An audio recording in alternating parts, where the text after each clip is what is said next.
Bonjour à tous et bienvenue sur ma chaîne donc pour la présentation d'un autre jeu, le jeu Shadow of the Brimstone, un jeu qui a des similitudes avec HeroQuest version remaster, un donjon crawler, un jeu que j'apprécie également. Donc je voulais vous présenter le contenu de ce jeu, sachant que je possède à ce jour toutes les extensions qui sont en vente. Pas l'ensemble du Kickstarter puisque tout n'a pas encore été mis en vente. Donc je voulais juste vous montrer en fait le contenu que ça pouvait représenter. Donc là déjà je vais vous montrer mes petites figurines de personnages, sachant que je vais certainement effectuer une campagne en parallèle de HeroQuest, que évidemment je n'arrête pas, je vais continuer à jouer avec. Donc concernant ce jeu, le souci c'est quand vous y jouez, avec toutes les extensions je parle, quand vous avez les jeux de base encore ça va, c'est que ça prend une place insurmontable sur la table. C'est vraiment...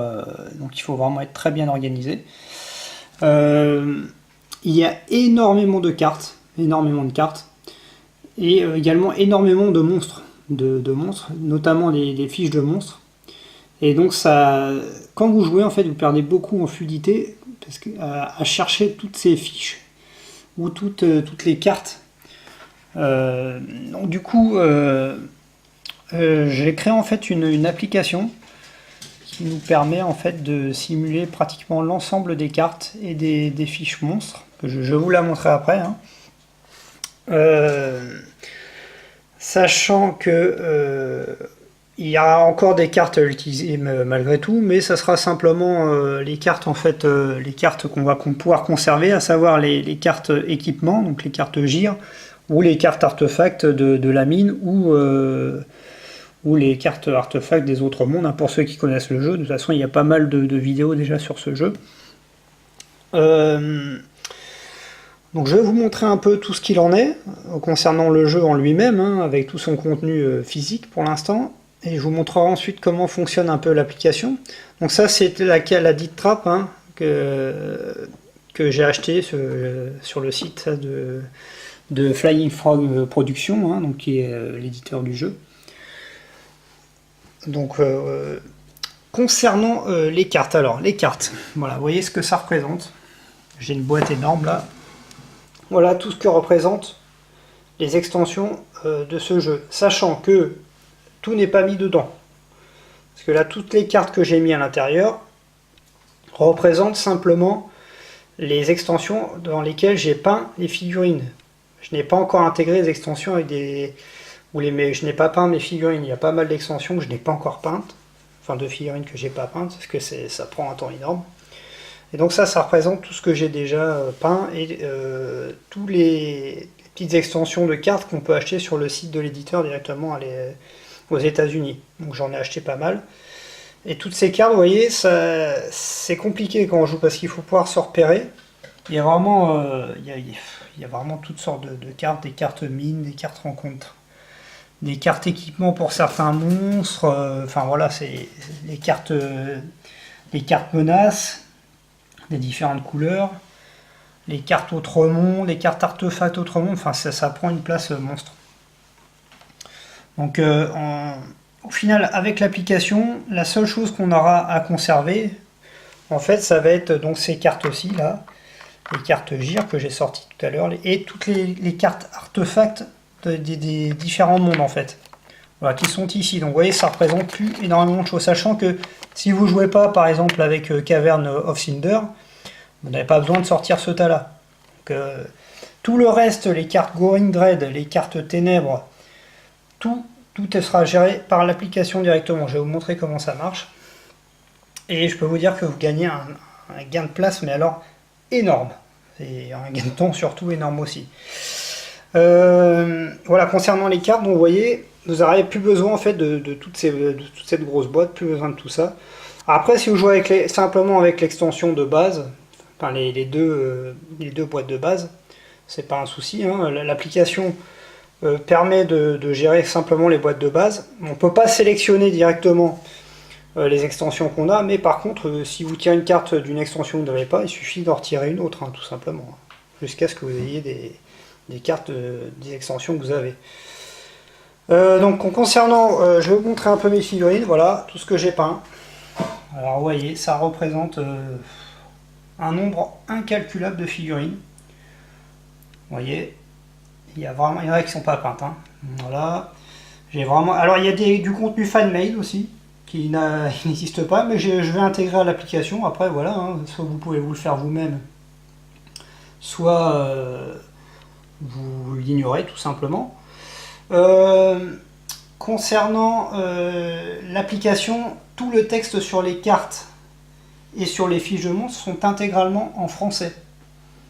Ce n'est pas moi qui ai traduit ça en français, je le précise. J'ai récupéré ça sur un site, je ne sais pas si je vais le citer, parce que je ne voudrais pas que la personne qui a traduit ait des ennuis avec la société d'édition. Je ne sais pas si elle va accepter en fait qu'on utilise cette application ou pas.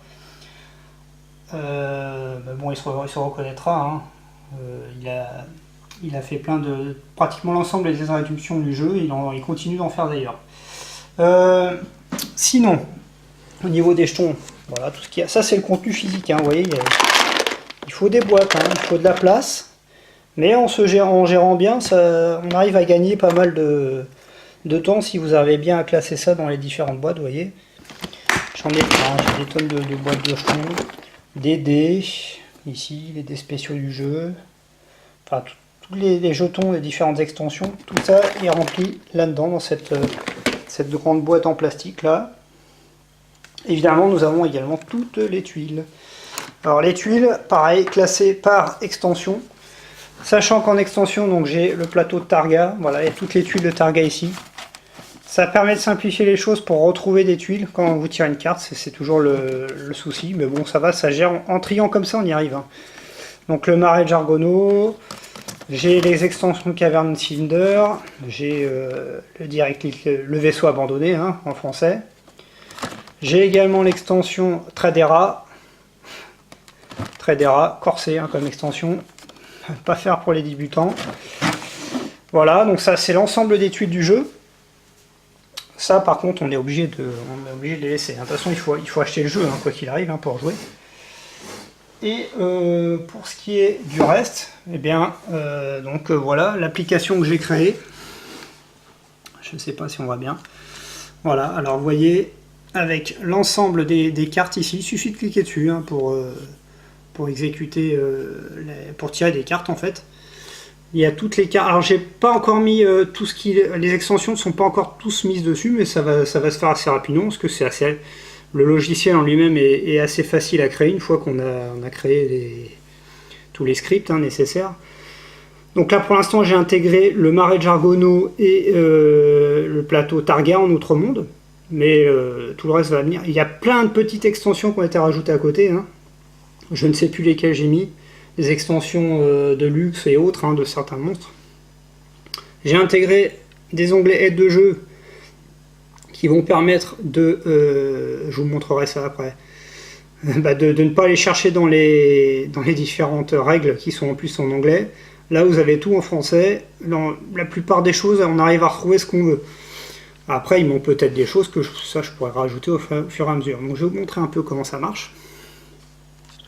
Donc ici nous avons, je vais commencer par les fameuses cartes menaces, qui sont les cartes qu'on tire selon le nombre de joueurs où l'on est.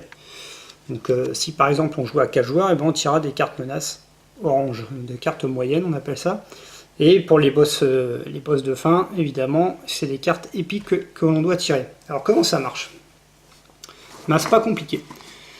Alors attendez, je vais fermer ici le forum, voilà. Alors, pourquoi vous devez tirer une carte moyenne? Vous cliquez dessus, ça va ouvrir une nouvelle page là-haut. La page principale reste ouverte de l'index principal. Vous voyez, quand je la sélectionne, on revient dessus. Et à côté, vous avez les cartes menaces qui s'affichent ici. Donc pour tirer une carte menace, donc je vous montre l'écran, vous avez un grand rectangle où la carte va s'afficher ici. Pour tirer une carte menace, vous cliquez sur la petite carte là-haut et ça va vous tirer une carte aléatoire. Voilà, par exemple, vous avez cette carte-là qui est tirée. Donc, et du coup, vous lancez vos dés, hein, comme indiqué sur la carte ici, et vous placez ensuite vos figurines telles qu'il se doit. Ensuite, là, quand vous tirez des cartes comme ça, quand vous jouez qu'avec le jeu physique, le souci, c'est vous passez un temps. Quand vous avez toutes les extensions comme moi, vous avez à peu près plus d'une quarantaine de fiches, vous perdez un temps fou à récupérer les fiches. Donc bah là, c'est pas compliqué. Vous voyez, par exemple, pour cet exemple de carte, eh bien, vous avez des araignées et des étrangleurs. Eh bien, vous sélectionnez dans l'onglet ici la créature correspondante. Donc par exemple, araignée, voilà ici l'araignée. Je ne sais pas si on voit bien. Ça va ouvrir une nouvelle page avec l'araignée. Vous avez toujours votre page moyenne ouverte ici. Donc là, la page avec les créatures et la page moyenne là-haut. Donc vous revenez dans menace moyenne et vous cliquez sur la deuxième créature, donc qui est l'étrangleur. Et ça va ouvrir encore une nouvelle page là-haut. Ce qui fait qu'en haut, vous avez accès à vos deux cartes créatures. Voilà, par exemple l'étrangleur, bah voilà, ça s'affiche à l'écran, vous voyez exactement ce qu'il fait. Vous avez toutes ces caractéristiques. Là, cette carte-ci, il n'y a pas de carte spéciale qui lui sont attitrées. Donc, c'est une carte toute simple. Voilà, quand vous jouez, quand c'est à l'étrangleur de jouer, ben vous allez sur l'onglet étrangleur et vous avez ce qu'il vous faut pour jouer. Concernant la carte araignée, ben c'est de la même manière. La fenêtre est ouverte et vous avez toutes les caractéristiques en normal et en brutal, évidemment, sur l'écran directement. Pas besoin d'aller chercher la fiche et de perdre du temps. Vous avez toutes les capacités élites qui sont affichées à l'écran également. Concernant les araignées, par exemple ici, les araignées, vous voyez qu'elles peuvent avoir certaines capacités, notamment si c'est dans le plateau Targa, c'est des araignées particulières, donc il faut pouvoir afficher directement la carte à l'écran plutôt que d'aller encore devoir aller la chercher à côté. Et bien c'est pas compliqué. Si ce sont des araignées Targa, vous cliquez sur l'icône Targa que vous voyez ici, la carte, et la carte, l'image, vous voyez sur le même écran, vous avez les caractéristiques de l'araignée en mode Targa avec le texte et tout ce qu'il en est. Vous voyez ces araignées là par exemple, elles touchent en mêlée en 3+, je ne sais pas si on voit bien à l'écran, en 3+, et les jets de dés pour toucher de 5 ou 6 sont le double de dégâts. Voilà. Donc là vous avez les caractéristiques normales et donc du coup les caractéristiques Targa. Donc tout en français, hein, comme vous le voyez. J'ai également acheté les cartes traite, moi, qui sont très récentes pour augmenter la difficulté des monstres de base. Je les ai déjà intégrées, celles qui existent en tout cas, à l'application. Donc si vous voulez par exemple tirer une carte trait pour ceux qui connaissent la règle, hein, de toute façon vous vous renseignerez sur internet, ceux qui connaissent le jeu, je pense qu'ils connaissent déjà cette règle. Vous cliquez dessus et vous avez la carte traite qui s'affiche juste au-dessus, traduite en français. Donc je le répète, ce n'est pas par moi, je le citerai peut-être plus tard la personne qui a fait ça. Je ne voudrais pas qu'elle soit embêtée, je ne sais pas ce qu'il en est. Voilà, vous avez les caractéristiques supplémentaires de l'araignée, donc c'est pour les cartes traits. Voilà, donc ça c'est le fonctionnement des monstres. Une fois que vous avez terminé avec vos monstres, c'est pas compliqué. C'est pas compliqué. Et ben, il vous suffit de fermer la fenêtre. Vous fermez la fenêtre et voilà, et c'est fait. Vous revenez à la page carte moyenne. Alors cette page-là, il ne faudra jamais la fermer, les cartes menaces. Pourquoi il ne faut pas les fermer? Parce que si vous fermez la fenêtre, en fait, à chaque fois que vous allez la rouvrir, eh bien, les pioches seront remises au départ. Tandis que si vous les laissez ouvertes, à chaque fois que vous allez cliquer, ça va considérer le fait de la défausse. Donc, vous ne pourrez pas retirer les cartes que vous avez déjà tirées avant. Donc, bien penser à laisser les cartes menaces ouvertes. De toute façon, en général, les cartes, les fenêtres où vous pouvez revenir à l'accueil, celle-là, ça veut dire que les défausses, enfin les piles de pioches sont réinitialisées à chaque fois. Ici, ce n'est pas le cas. Voilà, donc vous voyez, vous pouvez, voilà, il y a plein d'extensions, voilà, des cartes. Voilà, par exemple, là, si vous devez tirer 2 cartes menaces faibles, et ben, vous allez dans l'icône, dans la fenêtre, pardon, principale, et vous cliquez sur les cartes menaces. Ça va ouvrir une nouvelle fenêtre, et de la même manière, vous la laisserez ouverte en permanence. Mais vous avez de la place, il n'y a pas de souci, c'est marqué bien dessus. Faible menace, menace moyenne. Et donc vous cliquez de la même manière, et vous avez vos monstres qui apparaissent. Pas besoin de se prendre la tête à chercher les cartes, tout est dessus. Vous voyez, les bandits, j'ai vraiment intégré pas mal de choses. Il y a beaucoup de choses qui ne sont pas dans la boîte de base. Vous voyez, tout ça, ça n'y est pas. Le moissonneur, ça y est. Voilà, je vous montre un peu le type de carte que vous pouvez avoir. Ça, ce sont voilà, les hommes serpents. Tout ça, je l'ai intégré à l'application. Alors, comme je vous dis, si vous n'avez pas ces extensions, ce n'est pas grave. Vous ignorez la carte correspondante et vous en tirez une nouvelle. Hein, c'est aussi simple que ça. Donc, à un moment donné, si vous n'arrêtez pas de tirer des cartes, ce qui normalement n'arrive jamais, mais si vous pouvez faire le test, à un moment donné, il n'y aura plus de cartes dans la pile, et bien, vous ne pourrez plus tirer de cartes. Il faudra refermer la fenêtre et la rouvrir pour réinitialiser le paquet. Mais bon, normalement, pendant une partie, ça n'arrive pas. Voilà l'ensemble des monstres que j'ai intégrés actuellement au jeu. Il suffit de cliquer dessus pour ouvrir les pages. Voilà, vous voyez. Autre chose que je voudrais signaler, je vais revenir par exemple sur l'araignée. Donc l'araignée, on peut tirer ses cartes, hein, comme d'habitude, les cartes traits, machin. Il faut toujours le faire en premier, avant de faire toute autre manipulation. Donc, par exemple, je tire une carte trait, voilà. Imaginons que ça soit des araignées élites. Donc les araignées élites, il va falloir tirer des capacités élites. Donc ce qui peut être pratique, c'est de pouvoir marquer les capacités qui sont sélectionnées. Donc comment faire? Ben, c'est pas compliqué. Moi j'ai la chance d'avoir mon navigateur, c'est Edge. Je peux marquer directement sur la carte en fait la capacité. Il suffit de cliquer sur le petit icône. Je ne sais pas si ça marche hein, sur les autres navigateurs. Peut-être que ça marche. Mais sur ce petit icône là, vous cliquez et vous sélectionnez une couleur. Et si par exemple la capacité élite numéro 3 est activée, ben, vous cliquez dessus. Et vous avez un petit point, voilà.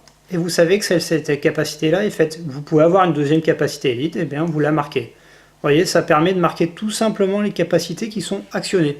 Éventuellement, même mettre un petit point pour dire qu'il y a un petit bonus de santé supplémentaire, ou autre, hein, à n'importe quelle caractéristique.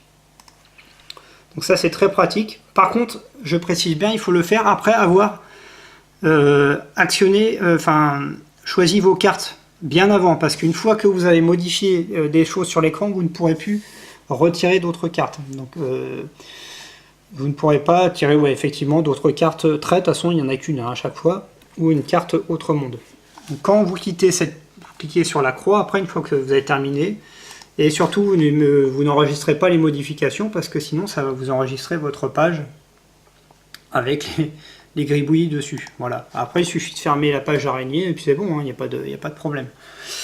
Par contre, non, concernant les araignées, voilà. Concernant les monstres, c'est à peu près tout ce que je voulais montrer. Voilà, vous avez compris donc les cartes menaces, comment ça fonctionne, hein, comme dans le vrai jeu, hein, de toute façon, il n'y a pas de mystère. Hein. Voilà, hein, il suffit de cliquer. Je vais vous montrer un peu les menaces épiques, hein, donc les boss, hein, de la même manière, vous voyez, il y en a moins. Hein. Bon, j'ai pas tout intégré encore. Hein. Je vous dis, il y en a que j'ai pas peint de figurines, notamment, j'ai pas peint notre ami Bélial, hein, qui est gigantesque, comme vous le voyez ici. Mais ça va venir, et j'ai pas peint non plus le fouisseur là, le truc énorme, mais ça viendra hein, également. Hein. Et donc ils sont pas intégrés à l'application, mais ça viendra, je les ai. Comme je vous dis, j'ai vraiment tout. Hein. En boss, j'ai le Kraken, par contre lui, il sera intégré directement à l'application. Enfin, je l'ai pas encore mis, mais ça va venir. Lui par contre est intégré à l'application. Le défenseur de Targa, lui, il n'y a pas de problème, j'ai déjà mis dedans. Voilà, et puis tous les autres créatures, évidemment, du jeu de base, ils sont, hein, je les ai intégrés directement. Je vais vous montrer un petit peu d'ailleurs. Voilà, les menaces épiques, hein, de la même manière. Ne fermez jamais la page. En général, vous en tirez qu'une par partie. Donc voilà, par exemple, vous avez l'annonciateur, il tire une carte menace. De la même manière, bah, vous allez au menu principal et vous sélectionnez une carte. Voilà, donc vous voyez, il y a plusieurs cartes. Voilà, comme je vous l'ai dit, le gardien de Targa est intégré. Il y a un peu tout. Hein. Voilà, les Magus du Néant, pareil, intégré. Voilà, je vais vous montrer la carte par exemple du Magus du Néant, qui est un peu... non, du Chaman Serpent. Non, le Magus du Néant, je crois qu'il y a pas mal de... Ouais. Le Sorcier du Néant, ouais. Voilà, alors vous voyez, Sorcier du Néant. Sa page normale, hein, et vous avez la carte qui est marquée ici, c'est quand vous le rencontrez en tant que rencontre épique. Donc voilà, il y a les caractéristiques supplémentaires. Le Magus du Néant, le boss là, c'est le boss qui a des caractéristiques supplémentaires. C'est appliqué seulement si vous jouez en boss. Sinon vous avez ces sorts, bah, vous avez ces sorts que vous pouvez tirer de la même manière. Vous appuyez là et ça affiche ces sorts. Vous avez juste à appuyer à chaque fois ça va relancer des sorts. J'ai créé comment dire, un petit bouton. Si vous en avez, c'est vrai que quelquefois, pour calculer les points d'expérience gagnés par personnage, ça peut être très pénible. Il suffit de cliquer dessus. Bon, pour ceux qui connaissent le jeu, il suffit d'entrer le nombre de touches que vous avez fait, on va dire 3 touches par exemple, sur la personne. Des touches qui entraînent des blessures. Le nombre de points de dégâts total engendré, on va dire 7 par exemple. Et le nombre de points d'expérience de base, plus le nombre de capacités élite qu'il a. Donc on va dire par exemple, lui il avait 10, on va dire qu'il a une capacité 15 points de base. Et il va vous afficher exactement voilà, combien vous avez marqué de points. Donc je mets le calcul à peu près. D'ailleurs il manque le point de base je crois. Non c'est ça, ouais, ça fait 80 points, voilà. Donc j'ai vérifié, il n'y a pas de problème, ça marche. Pas besoin de vous embêter à calculer pour les monstres un peu plus costauds.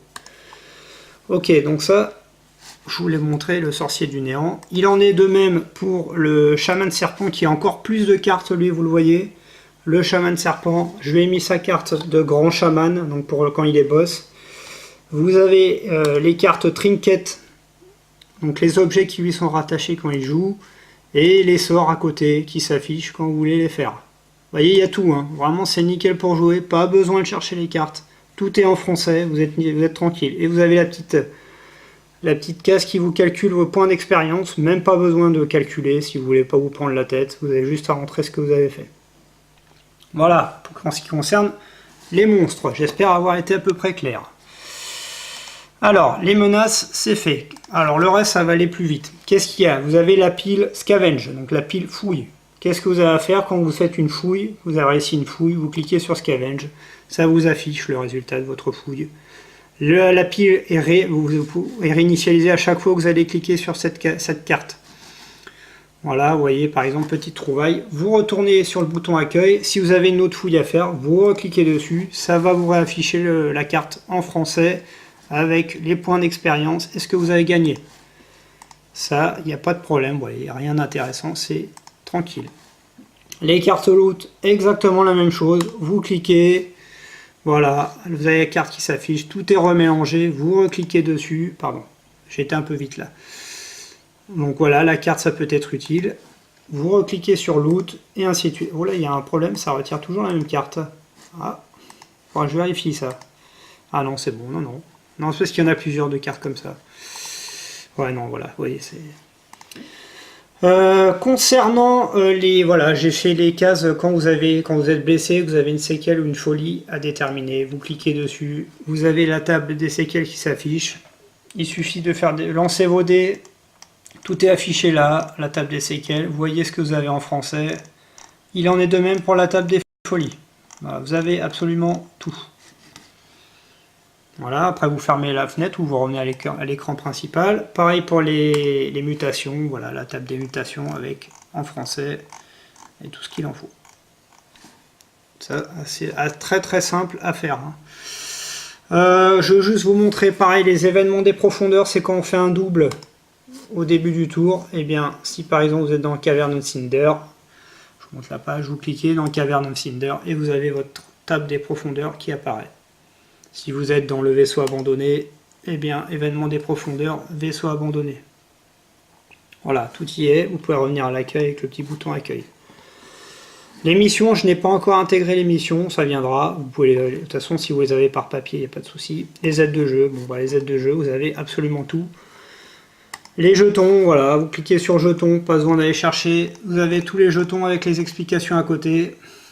Vous êtes tranquille. Peut-être qu'il en manque, je ne sais pas, au pire je pourrais les rajouter. Les capacités des monstres, voilà, tirailleur, assaut. Vous avez un doute, vous allez dans l'aide de jeu, pas besoin d'aller refouiller partout. Là, des aides diverses, voilà, concernant la dynamite, comment ça marche. Les différents icônes pour les cartes rencontres, les différents tests, les différents types de touches, voilà, des petits trucs bonus.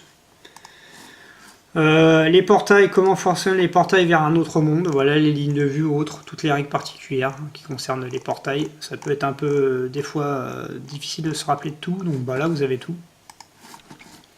Et tout ce qui concerne les combats, et ce qu'on peut transporter en objet. Voilà. Sinon, vous avez toutes les petites subtilités des combats qui sont indiquées ici même. Voilà. Donc pour les aides de jeu, c'est à peu près tout. Voilà, vous avez par exemple les aides de jeu selon les extensions. Voilà, si vous voulez l'extension Tradera, et ben voilà, vous avez les petites aides de jeu très pratiques qui peuvent vous faire gagner un temps fou. Hein. Si vous avez un doute sur un jeton, voilà, Cavern of Cinder, vous avez tout aussi. Vous voyez, j'ai mis toutes les aides possibles. Après, bon, s'il en manque, je peux toujours en rajouter. Hein. C'est vraiment très rapide à faire. Hein. Ça là-dessus, il n'y a pas de souci. Ensuite, on va passer aux cartes map. Alors, par exemple, les cartes, on va prendre la carte Targa. Les Targa, et bien quand... Bon, on va prendre une carte mine, tiens. Vous cliquez sur mine pour tirer une carte mine, donc pour savoir la tuile suivante qui va être tirée. Voilà, vous allez arriver sur cet écran-là avec plein de cartes. Pourquoi? Parce que, en fait, je joue moi avec la variante avancée, donc pour chaque carte tirée, en fait, j'y associe une carte rencontre. Donc, par exemple, je tire une carte mine, j'appuie sur ce petit bouton mine. J'ai une carte qui s'affiche, voilà, ça sera la prochaine carte. Cette carte-ci n'a pas d'événement associé, donc pas de souci, c'est pas un problème. Ces fenêtres-là, de la même manière, doivent rester ouvertes en permanence pour ne pas retirer les cartes que vous avez déjà tirées avant. Voilà, donc là, vous tirez par exemple une nouvelle carte. Voilà, bah là, il n'y a pas d'événement. Voilà, par exemple, cette carte, la grande salle. Il y a une carte qui lui est attitrée, une carte événement. Elle apparaît en même temps, vous pourrez la lire et effectuer directement ce qu'il en est dessus.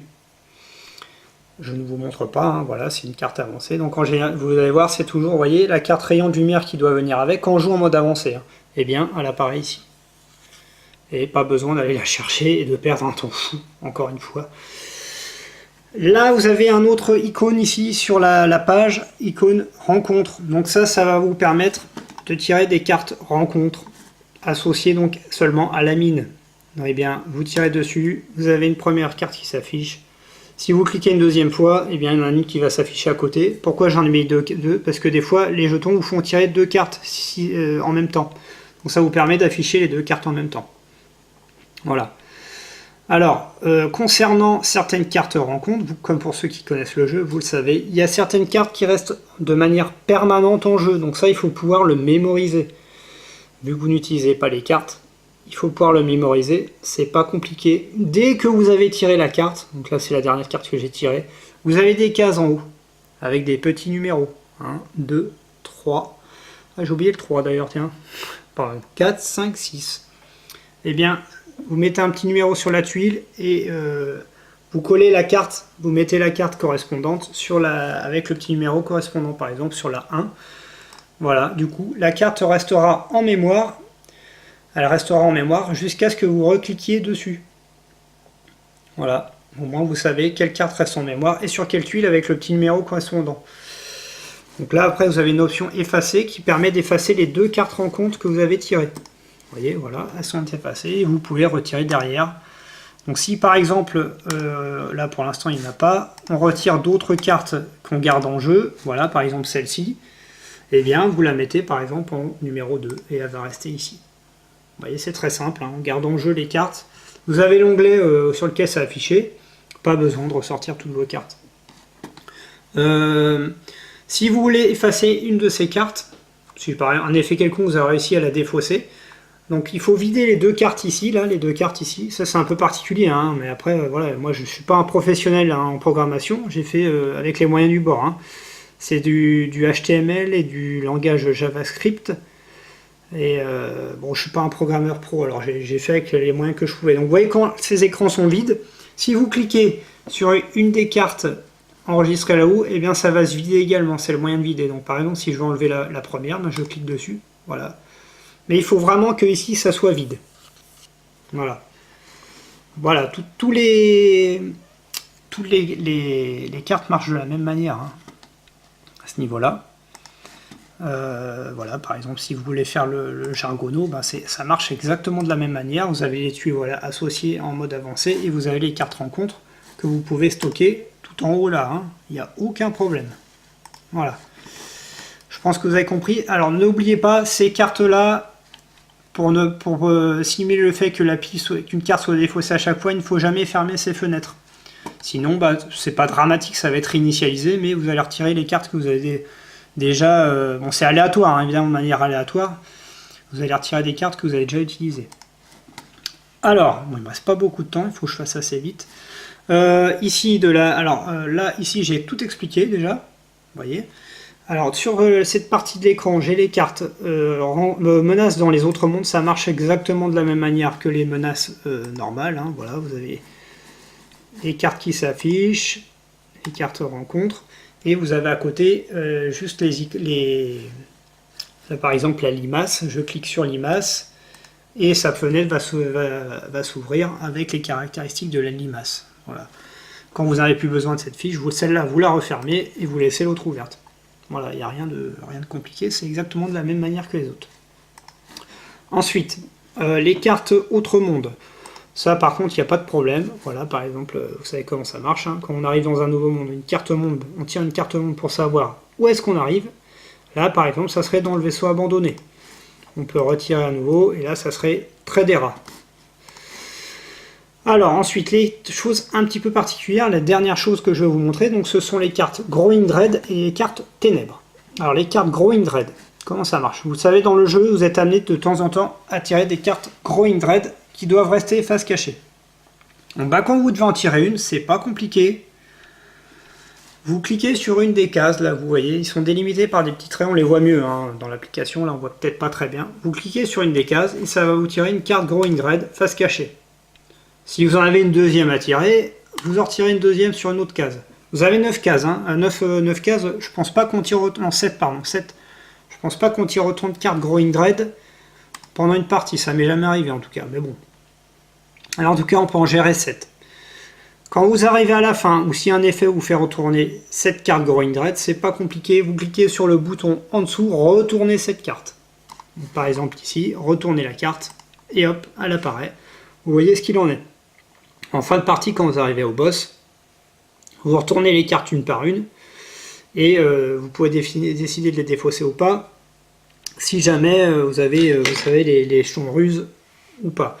Voilà, donc pour chaque carte, bah, ça va retourner. Sachant que dans les cartes Growing Dread, j'ai intégré l'extension de 15 cartes qu'il y a sur le site de Flying Frog. Hein, parce que je l'ai acheté moi, j'ai tout acheté dessus de toute façon. Mais c'est pas moi qui l'ai traduit, comme je vous l'ai dit déjà. Voilà, carte Growing Dread, très pratique, pas besoin de les sortir, il n'y a pas de souci. Pareil, de la même manière, il faut les laisser ouvertes, ces fenêtres-là. Bon, après, au bout, vous allez avoir 6-7 fenêtres ouvertes, ça se gère très bien, il n'y a pas de problème. Hein. À ce niveau-là, il n'y a pas de souci. Hein. Voilà, les cartes Growing Dread, moi je la ferme, pas besoin. Et enfin, les cartes Ténèbres, les cartes Darkness. Alors, c'est un petit peu différent. Bon, voilà, là, vous avez...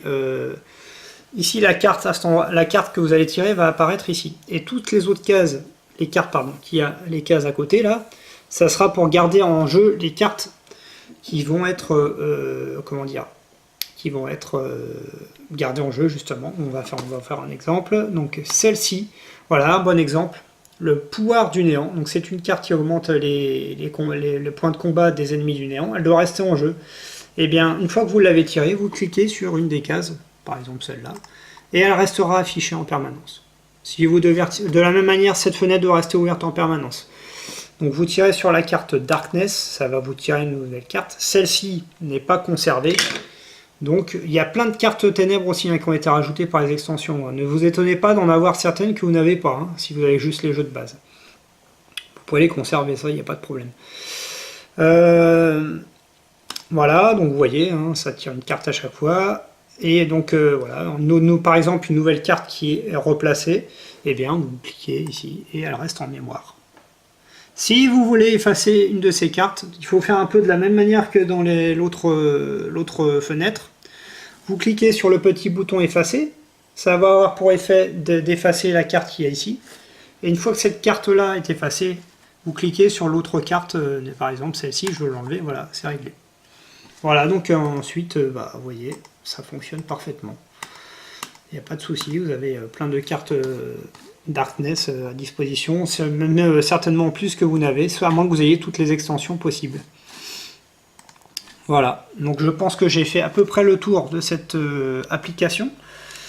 Alors le souci c'est que je ne sais pas si je vais pouvoir la diffuser sur internet. Pour l'instant, je ne sais pas si l'éditeur en fait est trop d'accord.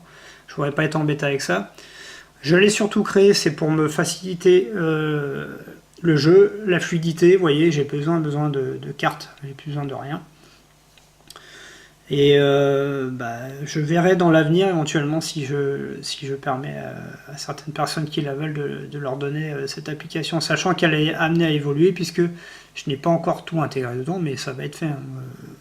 Vu que je joue avec toutes les extensions, ça va se faire très rapidement. Voilà, écoutez, j'espère que cette vidéo vous a plu. Donc cette application, je l'utiliserai pour faire ma campagne en parallèle donc de ma campagne de HeroQuest Remaster. Je ne sais pas quand je vais la commencer. Ça va pas être maintenant parce que j'ai encore des petites cartes à fignoler, des cartes perso pour simuler une vraie campagne du jeu qui n'est pas encore le cas. Et puis j'ai encore beaucoup de figurines à prendre et autres. Voilà, c'était juste pour vous présenter cette application et puis un peu le jeu en lui-même. Je vous dis à très bientôt pour certainement une vidéo de HeroQuest en remaster et puis peut-être de Shadow of Brimstone. Voilà, à très bientôt, au revoir.